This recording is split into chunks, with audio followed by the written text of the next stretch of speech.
Hey guys, wanted to, let me back out of here, not hitting anything.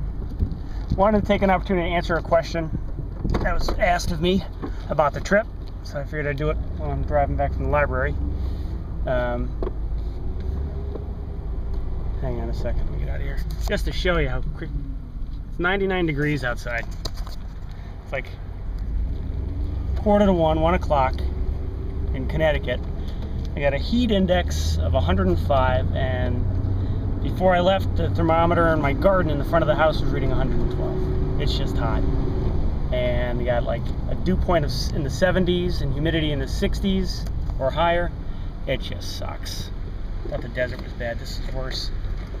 Thank you for moving. Well, the question that was asked of me was, how much money did I spend and how much fuel did I use? So I went through my journal that I kept, my fuel journal, and I came up with 142.82 gallons of gas. And that's give or take 5 or 10 gallons. A couple of times I would just top off like a gallon or two, just so I wouldn't get stuck someplace, and I didn't write it down. So here's my margin of error, 5 to 10 gallons more than what I actually have here. What that equates to is about $520.52. What I did was every time I stopped and was able to make an entry, or made an entry, I'd write down the, if I knew where I was, how much gas was, how much I took on, and then the total for that transaction. And that's how I got these numbers.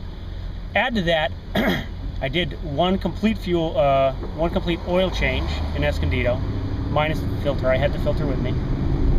And then I also add to that 3 more quarts of oil that I had to purchase to just keep for topping off, because I burned oil.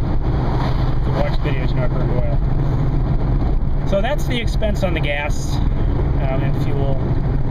The other major expense was lodging. I did really bad planning, and the camping that I was hoping to do never came to. I camped one night out of 20. That sucked. But it was either bad planning on my part, 4th of July weekend, and leading up to it and out of it, and then just bad weather. I'm not going to camp in a thunderstorm, or if thunderstorms are coming through. And then there were just nights I had to just get a room. I was exhausted. So my advice is, if you're going to do a trip like this, or any extended trip, make reservations for camping if you plan on camping. You don't really need it for hotels unless you're going to be out on holidays. I didn't find any place I couldn't get a hotel room, really. So yeah, there's that.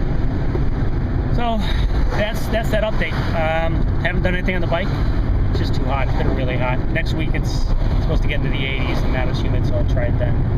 But I had a set of tires in the basement that I've got plenty of rubber for what I want, and I bought oil so I can do an oil change. I got to take the air filter out. I'm betting that air filter is disgusting, and that contributed to some of my